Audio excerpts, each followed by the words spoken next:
अकोले तालुक्यातील हरिश्चंद्रगड, रतनगड यासह साम्रद येथील सांदनदरी ही पर्यटन स्थळं पर्यटकांसाठी वन्यजीव विभागानं बंद केली आहेत. सध्या भंडारदरा हरिश्चंद्रगड परिसरात जोरदार पावसाच्या सरी कोसळतायत. त्यामुळे येथील निसर्गानं आता काट टाकली आहे. निसर्गाबरोबर पर्यटकांचे आकर्षण असणारे धबधबे आता कोसळत आहेत. आशिया खंडामधील 2 क्रमांकाची सर्वात मोठी असणारी साम्रद येथील सांदनदरी इथे पावसाळ्यामध्ये मोठ्या प्रमाणावरती पाणी येत असतं. निसर्गाचा आविष्कार लुटण्यासाठी पर्यटक देखील मोठ्या प्रमाणावरती या ठिकाणी गर्दी करत असतात. दरम्यान सध्या या परिसरात पावसाचं प्रमाण वाढलं आहे. त्यामुळे ओढे नाले भरून वाहत आहेत. पावसाबरोबरच इथे मोठ्या प्रमाणावर धुकं देखील पडतं. हवेत देखील मोठ्या प्रमाणावरती गारवा असतो.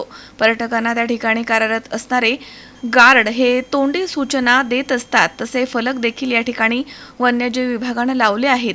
तरी देखील पर्यटक धोकादायक ठिकाणी आपला जीव धोक्यात घालून जात असतात. मागील वर्षी या धुक्यामध्ये वाट हरवलेल्या पर्यटकांपैकी एका पर्यटकाला आपला जीव गमवावा लागला होता.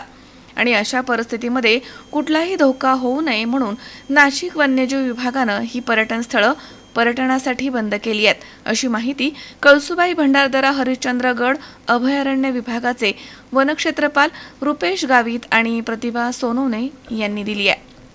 पर्यटनाला बंदी घालण्यात आली आहे.